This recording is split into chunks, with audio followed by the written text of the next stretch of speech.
Charles E. Burney of Scottsbluff had been accused of converting over $15,000 from the Hormel Company at Scottsbluff for his own use. Now, KFAB in Omaha joins NBC.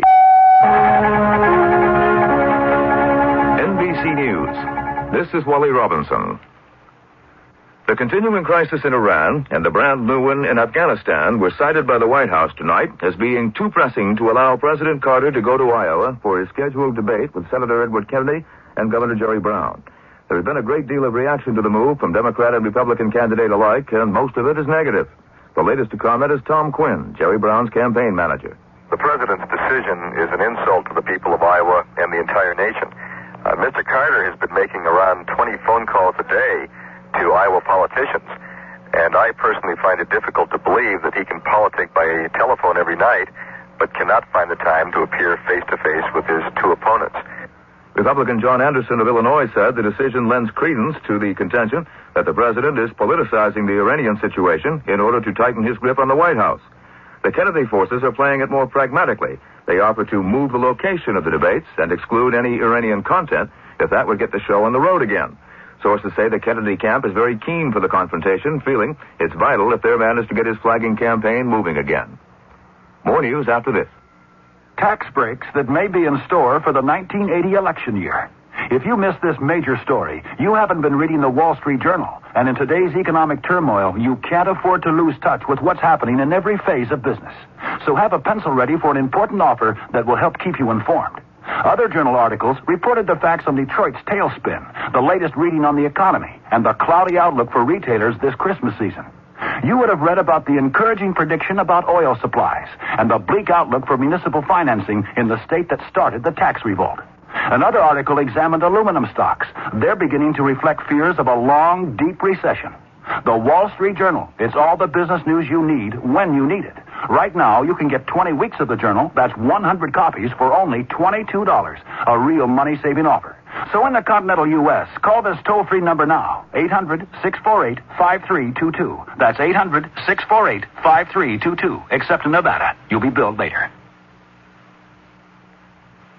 Diplomatic missions are underway to deal with both the Iranian and Afghan situations. Secretary of State Vance will lead the delegation at the UN tomorrow, though NBC News has learned that economic sanctions against Iran will not immediately be sought. Apparently, Secretary of State Waldheim has a chance to meet and negotiate directly with the Ayatollah Khomeini, and the U.S. will therefore hold off for 10 days. Deputy Secretary of State Christopher is to meet with our allies, seeking a common response to the Soviet intervention in Afghanistan. Meanwhile, Richard Valeriani reports that state seems to be hamstrung in its dealings with Iranians in this country, too.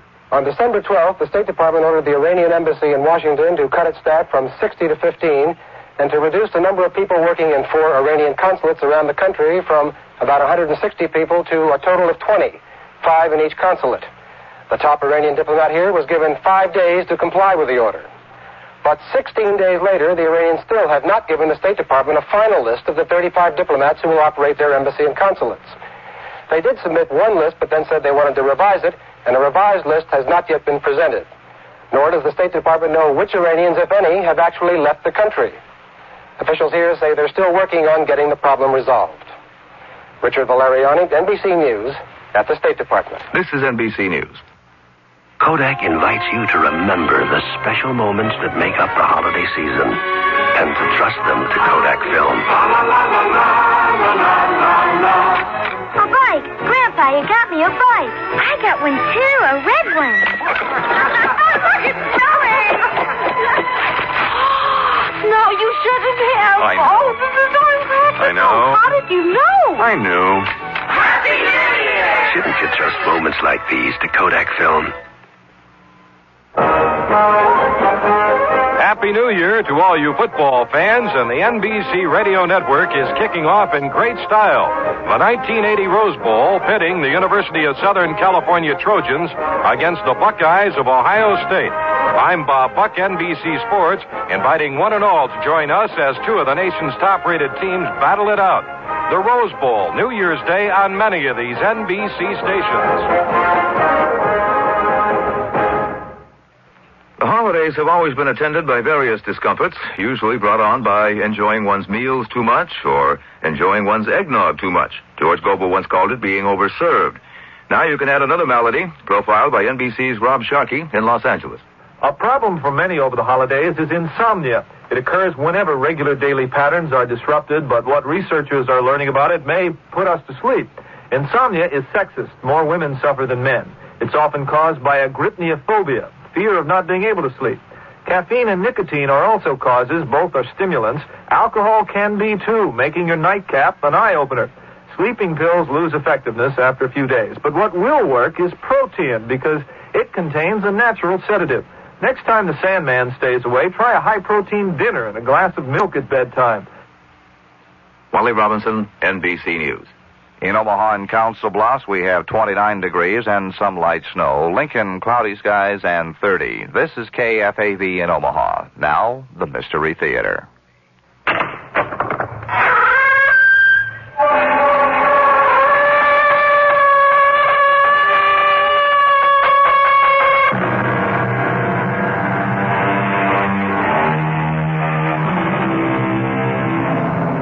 Come in.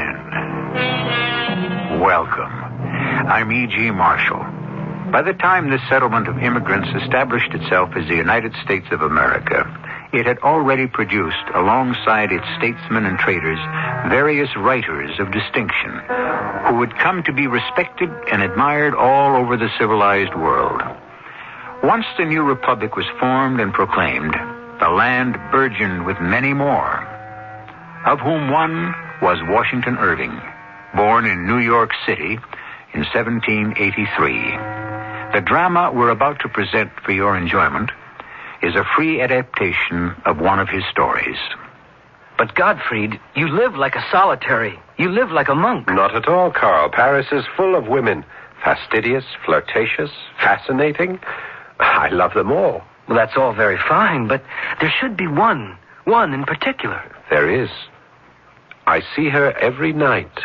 Where is she? Why haven't I met her? Because, my dear friend, she lives in my dreams.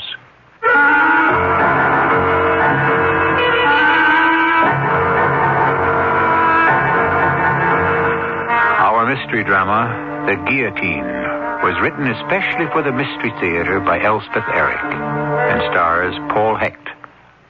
It is sponsored in part by Contact, the 12-hour cold capsule, and True Value hardware stores. I'll be back shortly with Act One. Kodak invites you to remember the special moments that make up the holiday season and to trust them to Kodak Film.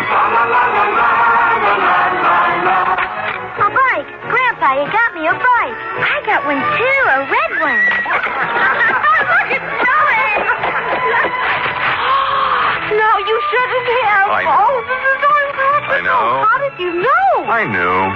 Happy New Year! Shouldn't you trust moments like these to Kodak Film? How many cold tablets do you take a day? 2? More. 4? More. 6? Yeah. A day? Uh-huh. And then more at night? Right. Why? Well, they're new. Take Contact. One capsule helps all your congestive symptoms up to 12 hours. All day? And all night while you sleep. That's the wonder of Contact. Hey, you're the guys on TV. Yeah, we're the guys on TV. Take your Contact. Take it fast. Give your code to Contact. Take only as directed. This is the season when Dean's Camera Centers are especially helpful to camera bugs. Dean's have a complete stock of Kodak film, black and white, color, and self-developing for beginning photographers as well as professionals. And the holidays are one time you won't want to get caught short. Remember, too, Dean's for Kodak film processing and Kodak prints. You'll want to get those slides you took during Christmas and New Year's developed quickly and professionally. And Kodak picks up and delivers to both Dean's Camera Centers every day. So have a happy holiday, and for film or processing, visit Dean's Downtown or Dean's Countryside Village Camera Center.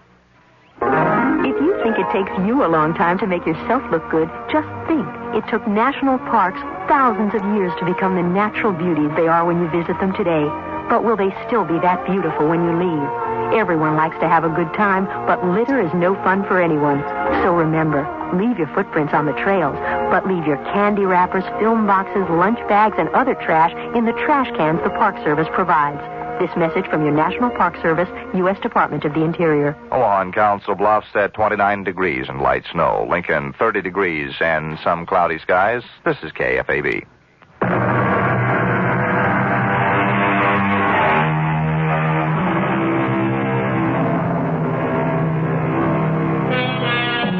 In 1825, a collection of short stories by Washington Irving was published under the title of Tales of a Traveler. One section of the book is charmingly headed, Strange Stories by a Nervous Gentleman. And it is from this section that we have chosen the tale that follows, one we call The Guillotine.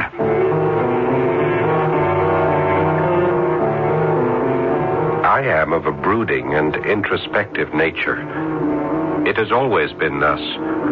It was never that I scorned the follies and the fripperies of this world. Indeed, I begrudged others their free and easy access to such vanities, their effortless enjoyment of them, with a profound and a scorching envy that was driving me to the very edge of my self-control. I felt about to howl with the torment of my incapacity.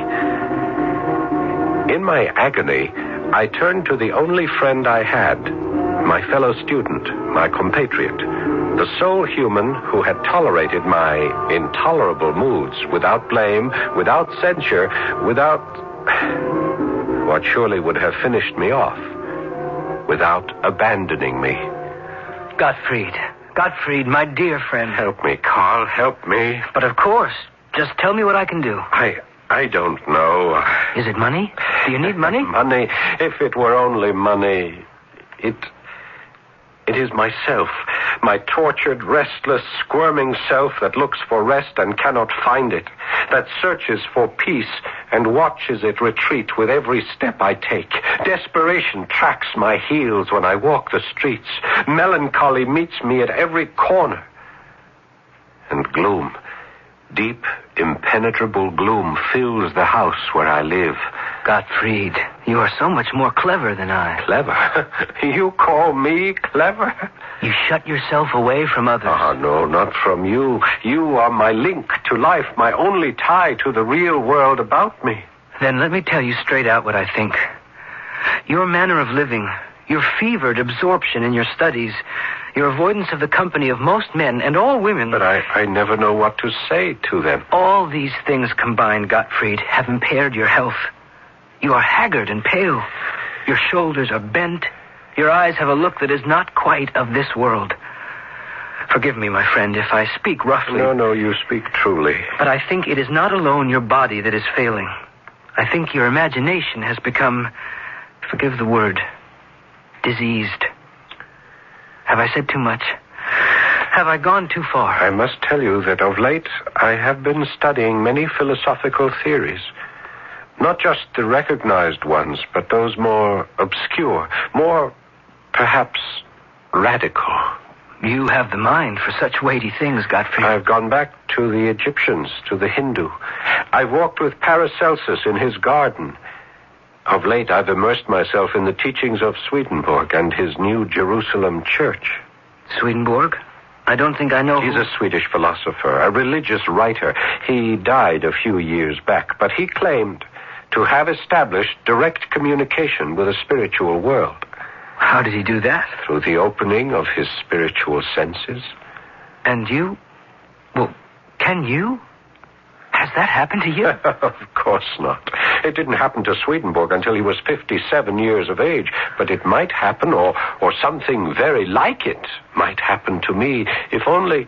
What, Gottfried? If only what? If only I could escape. Escape whom? Escape what? An evil influence, Carl. It hangs over me night and day. Oh, how can you say such things? Because I know them to be true. There's an evil genius, a vile spirit whose sole intent is to ensnare me and to ensure my damnation. You really believe it? It is not so much a matter of believing, Carl. It is a matter of conviction. Conviction that it is so. And being convinced that it is so, it is so. I think I can understand that. Though I am not sure. I have never been given over much to fancies of that sort. I'm more of a practical man, you might say. Still, in a way, I can understand how a man like yourself could seize upon such an idea and become let's say a victim of it. Yes, you've hit on the word, Carl. I am a victim of my own imaginings. Yes, you are exquisitely correct. Well, then, if I could go on and make a further suggestion. By all means, speak out. It's my thought that you should leave here and go to Paris. Paris? Well, you could finish your studies there as well as here. Well, the Sorbonne is as fine a university as one could wish. And Paris is such a splendid city. A change of scene. A change of company, perhaps. Female company in particular. Who knows what all that might do for you? Yes. Who knows? At first, it seemed that Paris might indeed be the answer to my dilemma. The revolution was breaking out and beginning to spread. I had studied Jean-Jacques Rousseau's social contract paragraph by paragraph, and his theory of the equality of man and representational government had captivated my mind. More than that, the delirium of the people of Paris, their fervor, their ecstasy, it seemed that simply to live in such an atmosphere would be enough to cleanse my mind of its morbidity. I found myself a room on a narrow, dark street in the Latin Quarter, not far from the monastic walls of the Sorbonne. The concierge who showed me my quarters was as gloomy as the street itself. There it is. 2 francs. It has a window? You can see that it has... Ah, yes. I'll need a table to put in front of the window. Could you arrange that? And a straight chair to put in front of the table. Is that possible? I am a student at the Sorbonne. I'll be doing some writing. I'll arrange it. Could you also arrange for an armoire? I have only a very few clothes, but I would... There are nails on the wall. Oh, yes, I see. Now, about bookshelves, I have very few clothes, but I have a great many books, and I expect to have more, so... I have no bookshelves. I see. Well, for the time being, I suppose I can stack them on the floor or under the bed. I'll manage. 2 francs. Oh, yes, of course. There you are. The students at the Sorbonne seem very excited about the uprising. Students are always excited about something. And the establishment of the National Assembly. A gesture. Oh, but, madame, it confirmed the revolution. The king will never again be absolute. If not the king, then it will be another. How can you be so pessimistic? Why, the day the people captured the Bastille, I was not here, but I heard of it. The king went to the Guildhall. He gave in. He even wore the red, white, and blue cockade, I was told. That is true, isn't it? Oh, yes. Well, then, the arrest of the royal family? Yes. And the march on Paris from Marseille? Oh, what a thrill. They managed 18 miles a day, I'm told. Imagine that. In midsummer and drawing their cannon with them. No body of men has ever accomplished such an extraordinary feat. Yes.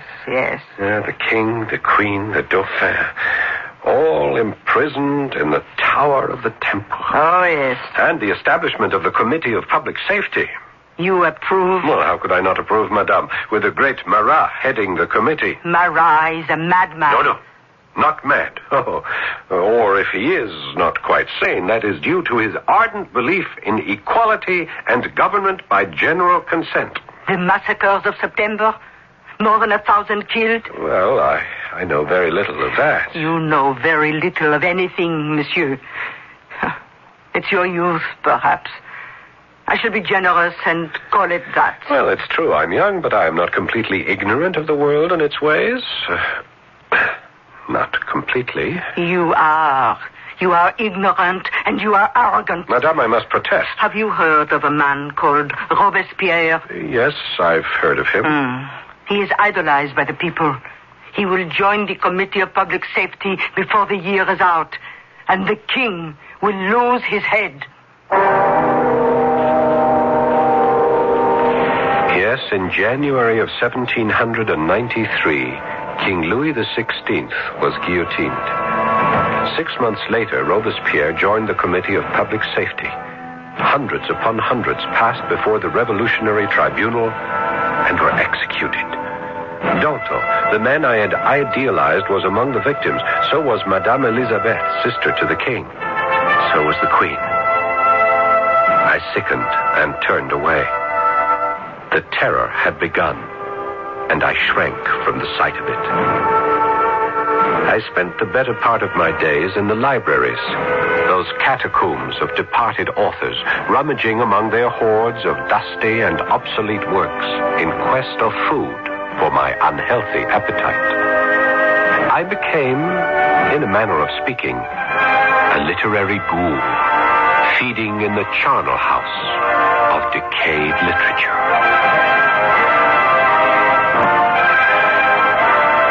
Washington Irving was born just as the seeds of the French Revolution were starting to germinate.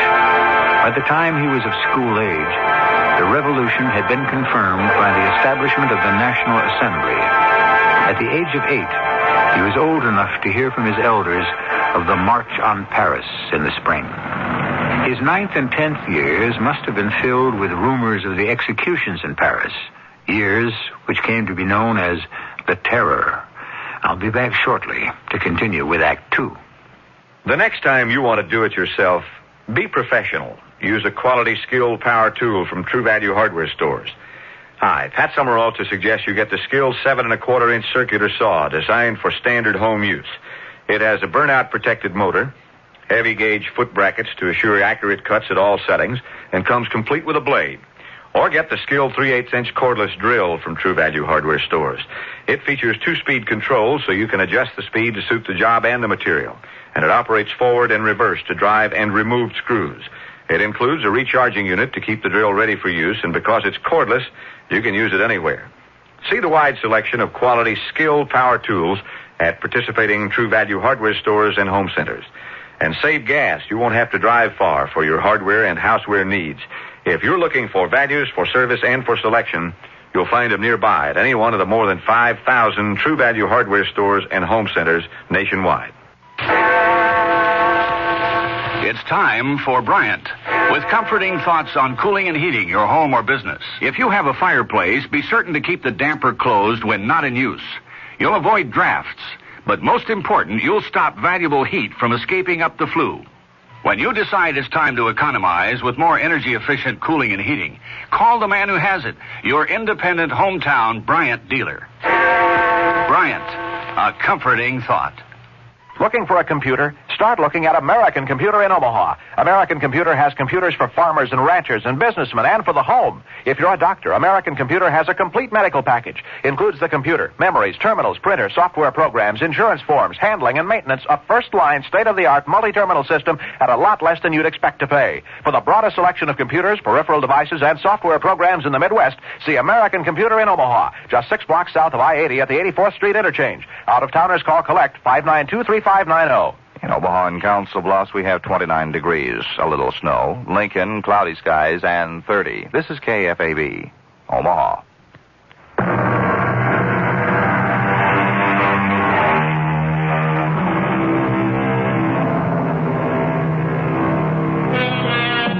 Washington Irving started out to become a lawyer, but his health was not robust. And, as was very much the habit with doctors of his time, he was advised to travel abroad and so build up his constitution. We shall never know what sort of lawyer he might have become, but we know for a certainty that he developed into a first-class writer. And it was his early visit to Europe which roused his interest in the Gothic tales of terror and romance, such as the one we have adapted for you.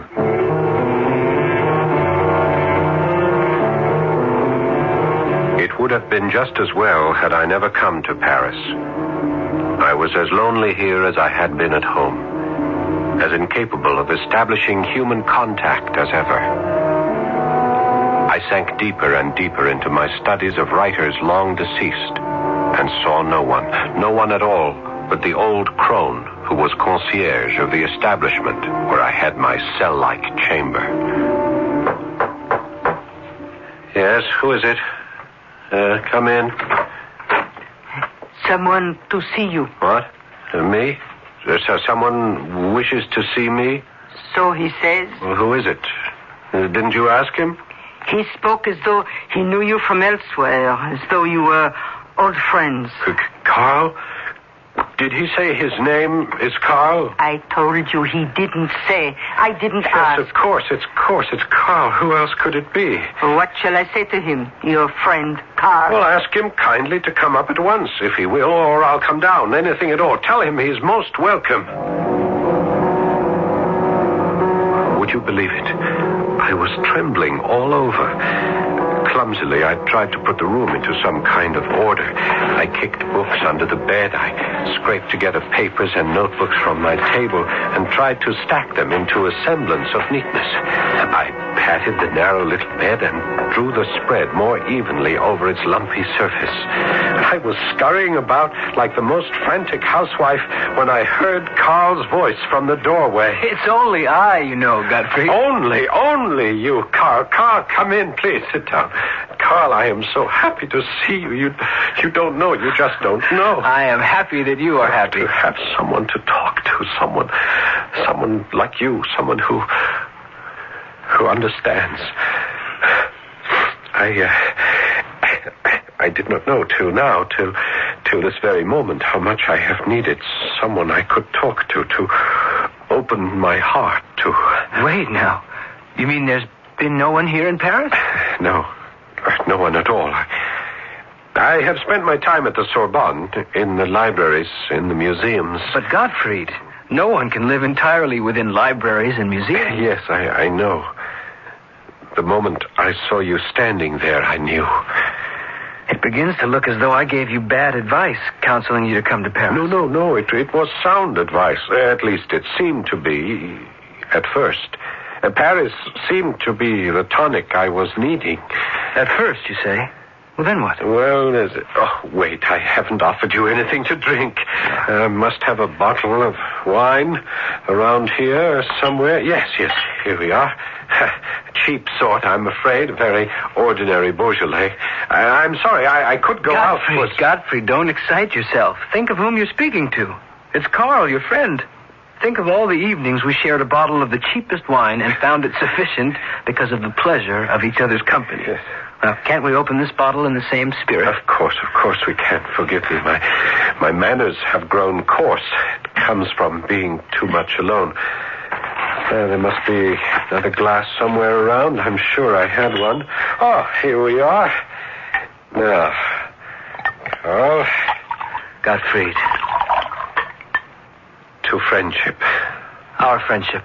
Yours and mine. You know, I am beginning to feel almost like a man again. Tell me what has brought you to this sorry state. The blood. I beg your pardon? You said the blood? You know how wildly enthusiastic I was with the political theories of the revolution and the philosophy behind them. They seemed to open a vista of progress for mankind. A wide and open road down which we could travel toward the perfect state.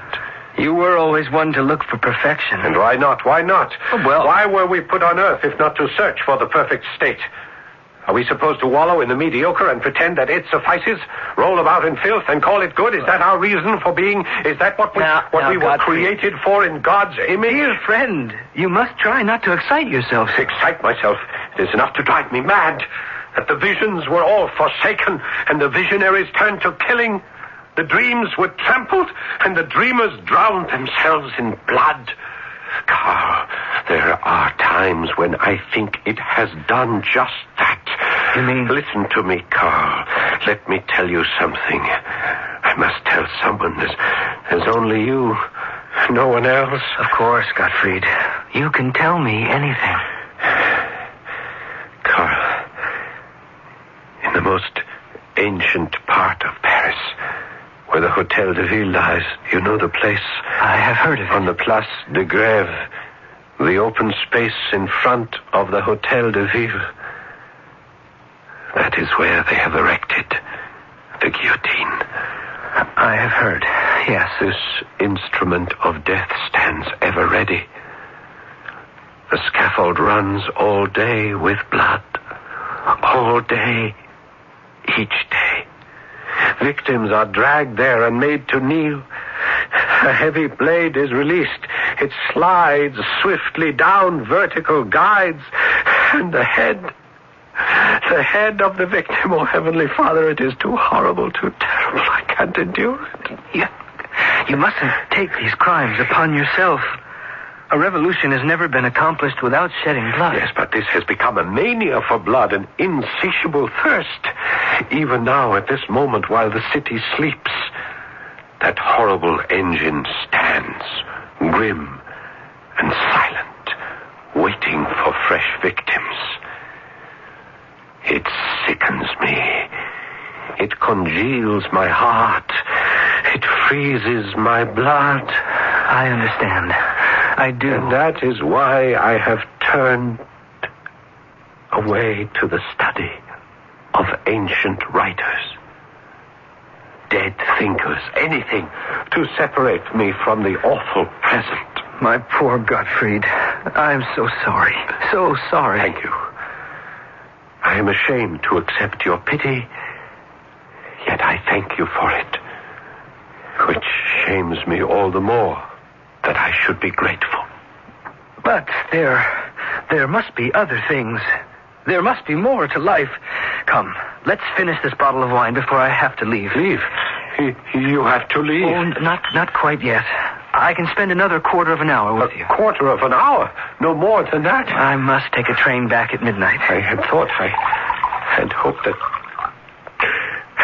I have been so alone. Yes, come now.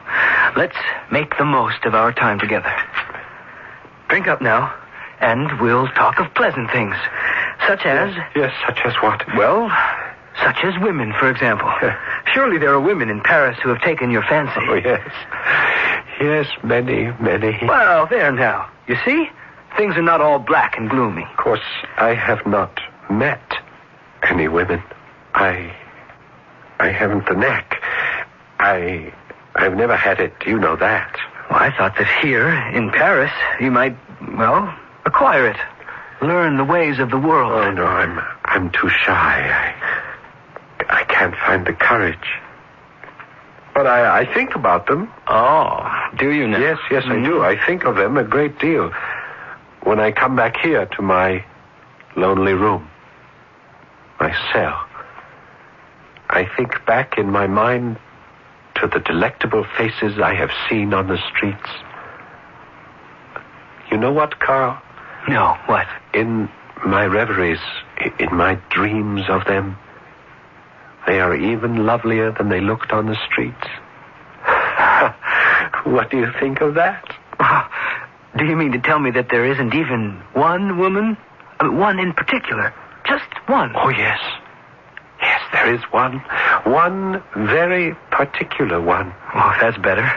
Tell me about her. Tell you about her? How can I tell you about her? Well, start by telling me what she looks like. Yes. Well, her skin is very pale. Very, very pale. White. Like a white rose. Her eyes? Dark and burning hot like sultry suns. Better and better. Her hair? A shade of red, I think. Well, you think? Yes. Her hair is reddish. Some might call it somber. But against the pallor of her skin... And her name? Her name? What about her name? Well, aren't you going to tell me the name of your lovely? She has no name. Why should she have a name? Gottfried, are you drunk? I have never given her a name. Why should I? She is my dream.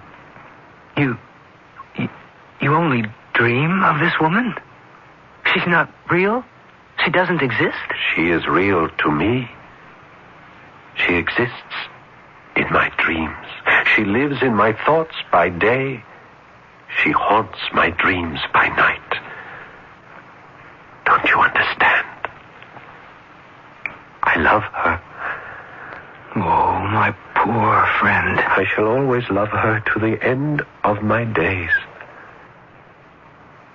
So, you see, I am not quite as lonely as you thought. Not at all.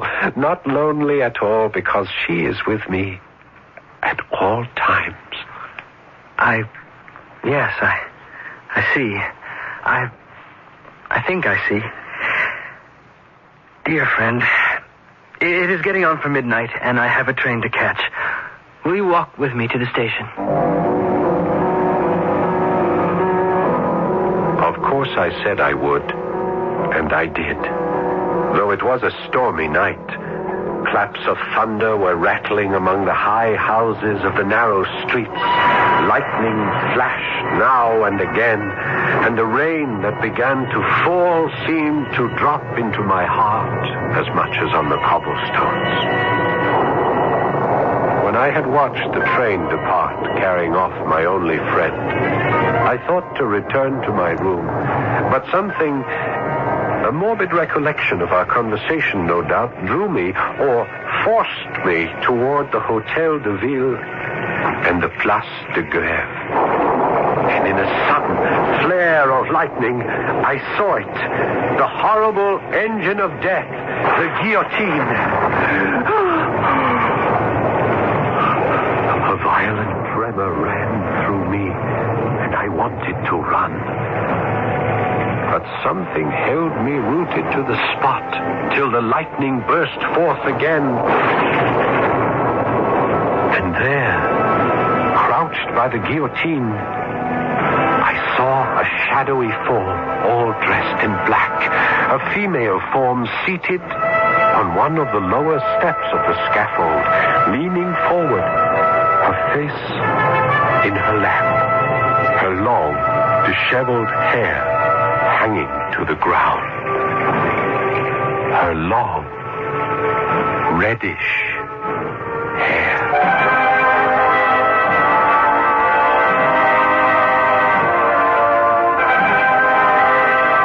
You are listening to a tale of terror and romance, told in the Gothic style. So-called Gothic stories were enormously popular in the 19th century, and they have never wholly ceased to be in demand by the reading public, or for that matter, the viewing audience, or, as now, the listening one. It is good to remember that the Gothic romance was assisted into our world by a gentleman from New York, Mr. Washington Irving. I'll be back shortly with our concluding act. Hi, this is Michael Landon. I know pictures of your family are important, so when you get them developed, do what I do. Make sure Kodak paper is behind them. Just ask for Kodak paper for a good look. Kodak paper for a good look. Make sure you look for a store with a Kodak paper sign. The one that says, we use Kodak paper for a good look. And tell them Michael sent you. Just ask for Kodak paper for a good look. Kodak paper for a good look. Walter Cronkite, one of a kind, writing, editing, working with the superb CBS News team to gather and report the news. Must seldom fail. The daily, constant pressure of being the best. And there's only one place you can find this anchor man, this editor, this team. Good evening. After strong front, Cronkite and Company, only on the CBS Evening News. Monday through Friday on the CBS Television Network. They said it couldn't be written. The book that hit America like a runaway locomotive. The new Consumer Information Catalog. For the life of me, Foster, your obsession with the book escapes me. It's only a catalog. The book that's helping America find a better way to live. What do you find in that catalog? Something you could never give me, Lillian. More than 200 back-filled federal publications listed inside. Booklets on home and car repairs, weight control, keeping household records, and more. I read them all to be the man you want me to be. That's a lot of reading. The book you have to read from the Consumer Information Center of the U.S. Government. The new Consumer Information Catalog. It's free. Just write to Free Catalog, Pueblo, Colorado, 81009. That's Free Catalog, Pueblo, Colorado, 81009. Send for the book. Don't wait for the movie. Tomorrow night's Mystery Theater deals with a man who literally fought windmills. Hear the adventures of Don Quixote at 11:05 on KFAB. But now we return to Act 3 of The Guillotine.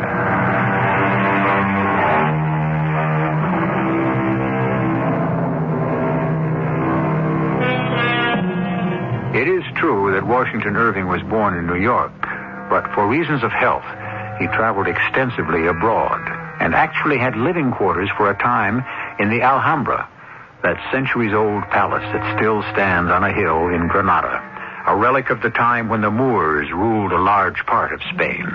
In fact, you can go there today and see the very rooms he occupied. And if you are very careful and no one is looking, touch the keys of the spinet on which he played.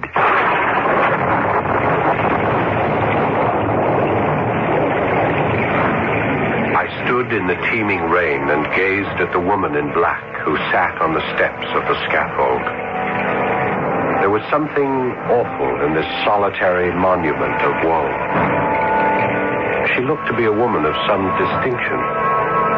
Who could it be but some poor mourner whom the dreadful axe had made desolate, who now sat here heartbroken on the strand of existence from which all that was dear to her had been launched into eternity. I could not leave the Place de Grève without speaking to her.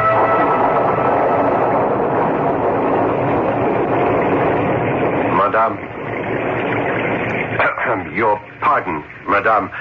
I would not intrude upon your solitude, but neither can I pass by and leave you here alone. The storm, the hour of the night. Let me lead you away from this gruesome place. Let me take you to your friends who will cherish and take care of you. Madame? I have no friends. Oh, Madame, such a one as you. I have no friends on earth. The guillotine has taken them all. Is that what you mean? My heart weeps for you. But if there are no friends to give you refuge, at least let me take you home. I have no home. But in the grave. Oh, Madame, I know I am a stranger to you. You have no reason to trust either me or my intentions, but if you would permit me to offer you my protection. I am a poor student, Madame. I am not even a native of Paris. I live in the most humble hotel in the Latin Quarter.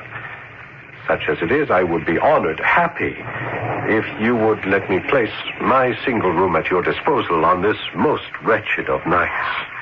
You seem very kind. Very sincere. Thank you, Madame, for understanding. Then you will come with me? You will permit me to enlist as your protector? Monsieur, my fate lies in your hands.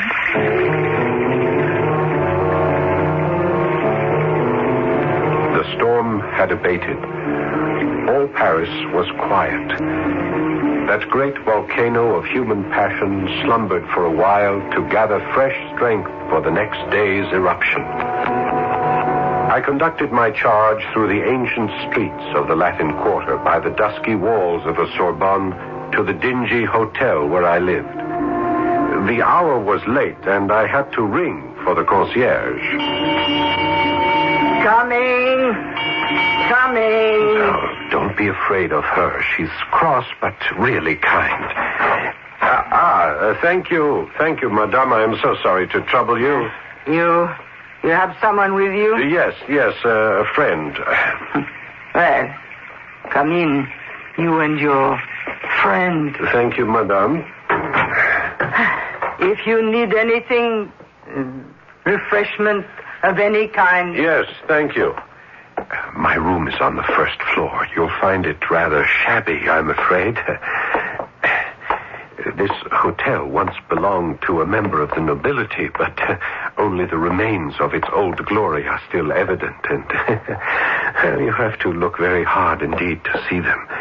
Here we are. Here is the door, Madame. I'll fetch a light. You can make yourself comfortable. There's a bed over there if you care to lie down. You must be tired. Here we are. Here's our light.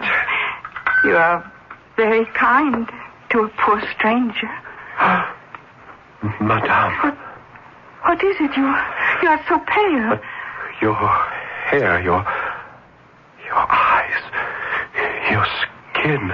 They please you? Your black dress, your black cape, it's so simple. Oh, I am happy you like them. No jewels, no ornaments of any kind.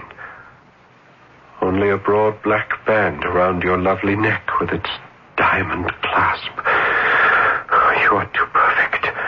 You are too perfect by far, Madame. May I tell you something of what is in my heart? I have loved you for a very long time. What's that?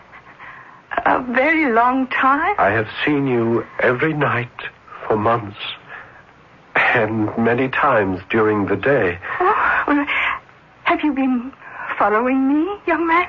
I have been dreaming of you. Asleep at night, in trance during the day. It has been your face, your form that filled my thoughts and fevered my imagination. Madame, I adore you. Oh, how strange it all is. Strange, but marvelous. That you should have thought of me all this time. Thought of you, dreamed of you. Or was it that you, young and ardent, have filled your head with thoughts of the other sex? It would only be natural. And your thoughts simply reappeared in your dreams. Madame, though I am of such a shy disposition, I have never had the courage to pursue my fancies into the world of reality. All this is known to a friend of mine. He was here today. A short visit to Paris. We talked here in this very room. I spent a good part of our time together telling him that while I thought of women as any man does, still, there was one in particular. One very particular one. Oh, are you saying... My friend asked me what she looked like, this one particular woman. He asked me to describe her. Yes?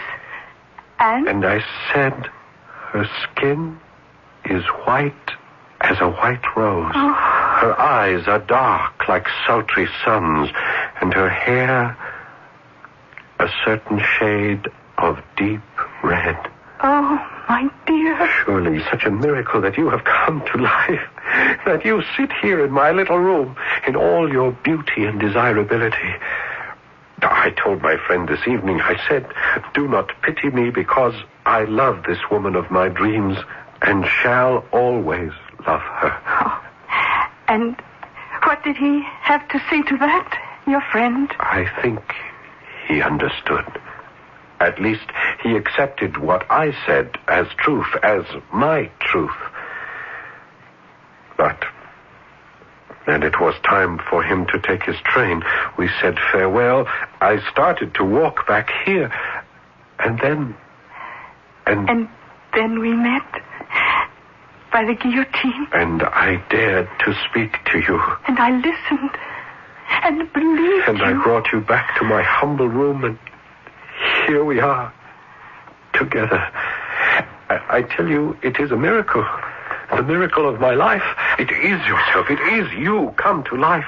It is you sitting next to me. Your hand I am holding. Your eyes I gaze into. It is your lips I desire. If I might only... Yes? If I might kiss those lips just once. Oh, only once? Madame, my most beloved. Oh, my darling. Again. Again. Oh, my sweet angel. You give me courage to ask you something I never thought to ask. Yes, my love. Do you feel as I feel? Yes. Why should we separate, you and I? Our hearts are already united in the eye of reason and honor. We are as one. Oh, yes. You have no home, no family. Let me be home, family, everything to you. Rather, let us be everything to each other. Here, take my hand. I pledge myself to you forever. Forever? You say forever? Forever. Oh,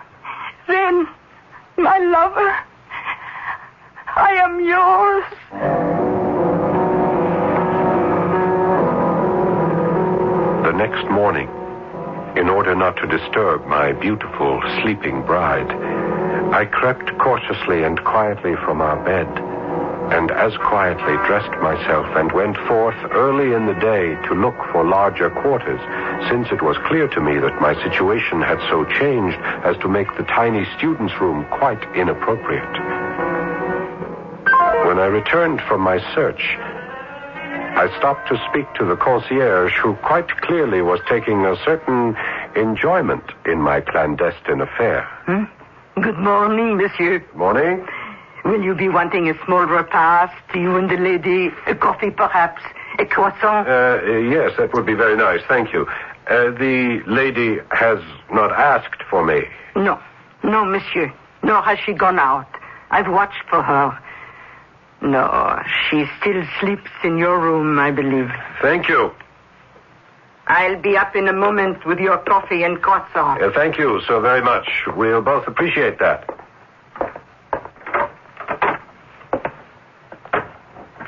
My darling, my love, it is I. I have been walking the streets looking for a better place for us to live. 2 rooms, at least, by the river, if possible. Do you hear me? Well, come along, my sweetheart. Wake up now. The concierge is bringing us our breakfast. Well, come along. You cannot be comfortable lying like that, your head hanging over our poor little bed, your arm thrown over it. Well, let me move your arm, at least. Oh, but how cold you are. How very cold. Your hand is like ice. Oh, my God. There's no pulse at all. And your face, pale, ghastly. Oh, no. Monsieur, I have brought breakfast for you and the lady. The lady? The lady is dead. Dead? In my house? Police! I'm fetching the police! Police! The gendarme arrived in short order. He found me kneeling by the side of the bed, gazing in horror and dreadful fascination at the lifeless face of the woman I had loved for so long. The woman who had finally given herself to me in a pledge of a lifetime of love. As the officer of the police entered the room, I looked up at him and saw him start back suddenly, a look of total amazement on his face. Great merciful heaven. How does this woman come to be here? Do you know her, monsieur? Let me come closer. Do you know who she is? I know who she is. I was there in the Place de Grève when they chopped off her head. They guillotined her yesterday.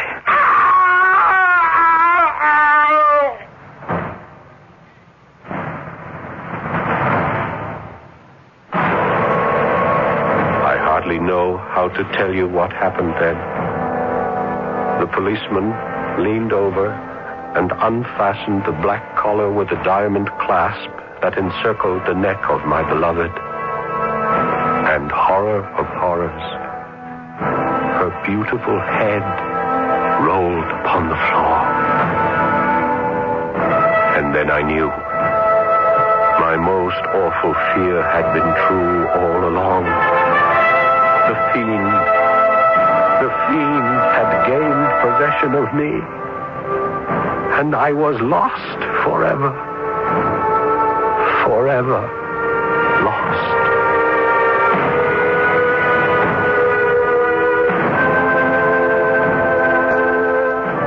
There is a postscript to this story, appended by Washington Irving, and I shall read it to you. Is this really a fact? Said the inquisitive listener. A fact not to be doubted, was the reply. I had it from the best authority. The student told it to me himself. I saw him in a madhouse at Paris. I'll be back shortly. It's June 1778, and we're at the desperate Battle of Monmouth. A legend is being born before my very eyes. A young woman volunteer, Molly Pitcher, is helping fire one of the American cannon. Can you talk to us, Molly? Are you kidding? With half of the British Army coming at us? Fire! work for a woman. Hot and hard. Try cooking in a colonial kitchen sometime. Man or woman, we've all got to help our country. Today, thousands of women are volunteers who have joined National Guard and Reserve units. They are a vital part of our military manpower. And woman power. At only a fraction of the cost of equivalent active duty forces, over 300,000 employers have signed a statement of support encouraging employees to participate in Guard and Reserve training. Shouldn't you? Hey, you employers out there. Don't you know that when you help a volunteer help our country, you're helping yourself? If you haven't signed a statement of support yet, you should be ashamed. Fire! Guide Employer Support, Arlington, Virginia 22209. A public service on behalf of employer support of the Guard and Reserve and the Advertising Council.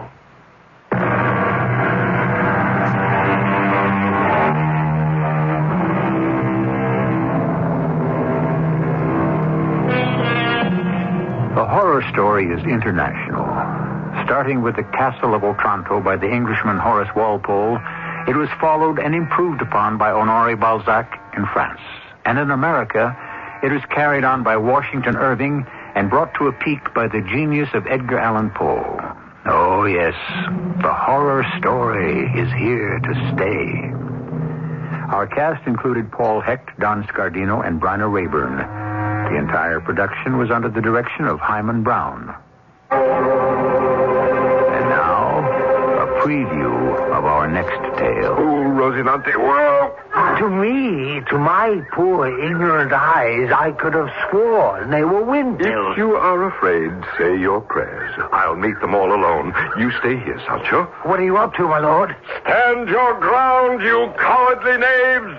You dastardly giant! Yeah, careful, master! Be quiet, Sancho. I may be only a single night alone, you miserable, overgrown, faint-hearted monsters. You can get hurt! But like David facing half a dozen Goliaths, I engage you all in unequal but mortal combat. Don Quixote, the wind has freshened. The sails, the arms of the windmills are turning faster and faster. Giants prepared to do me battle. Like David, it is your death or mine. Radio Mystery Theater was sponsored in part by True Value Hardware Stores and Contact, the 12-hour cold capsule. This is E.G. Marshall inviting you to return to our Mystery Theater for another adventure in the macabre. Until next time, pleasant dreams.